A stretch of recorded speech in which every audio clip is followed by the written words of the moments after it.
Hello guys. Ayan po, may nagdala po dito ng gulay sa amin. Padala ng ate ko, ang dami. Ayan oh. Olo. Ang dami niyan oh.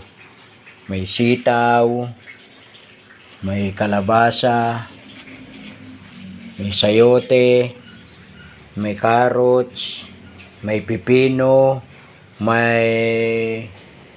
mayroong labanos, may sayote, mga bawang at sibuyas.